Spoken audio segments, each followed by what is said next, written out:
Здравейте отново!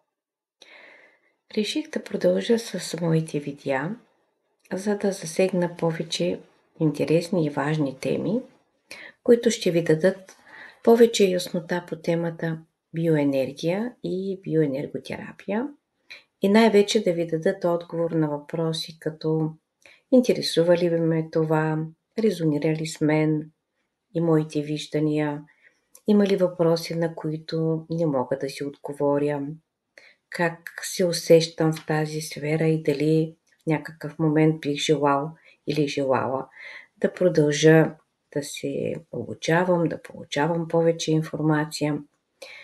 И така, нека да започнем с най-важното – осъзнаването. С това, че биоенергията не е мистика. Всеки жив човек има биоенергия. И не защото е специален, духовен или надарен, а защото просто е жив.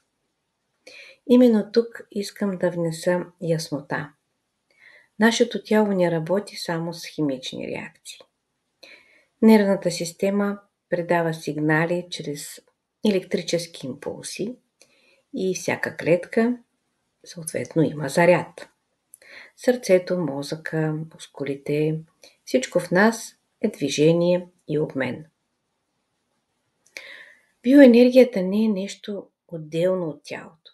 Тя е част от начина, по който организма поддържа баланс, реагира и се възстановява. Много хора казват: аз не усещам нищо, значи нямам биоенергия. Истината е друга. Не, че нямаме биоенергия. Просто не сме научени да я чуваме. Живеем бързо, напрегнато, откъснати от тялото си. Повечето хора постоянно са ангажирани с различни мисли в главите си, а тялото остава на заден план. И когато връзката с тялото отслабне, усещанията стават по-тихи. Ако се замислим, децата усещат много повече. Те реагират с тялото си. Плачат, смеят се, усещат дискомфорта веднага. Ние възрастните с времето започваме да потискаме тези сигнали и да ги наричаме нормално. Но усетът не изчезва. Той просто се спива. Биоенергията не е дар за избрани. Тя е основата на жизнената енергия в човешкото тяло и играе ключова роля за физическото и емоционалното ни здраве. И тук е въпросът: дали я имаме? Отговорът е ясен, но дали сме в контакт с нея?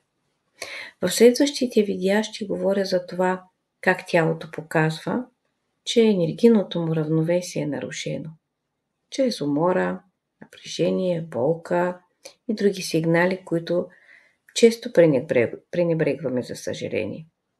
Защото първата стъпка не е изцеление. Първата стъпка е осъзнаване. А всичко останало е процес, на който човек може да бъде научен. Така че бъдете осъзнати и ще разберете колко полезно е да чуваме нашата биоенергия. До скоро!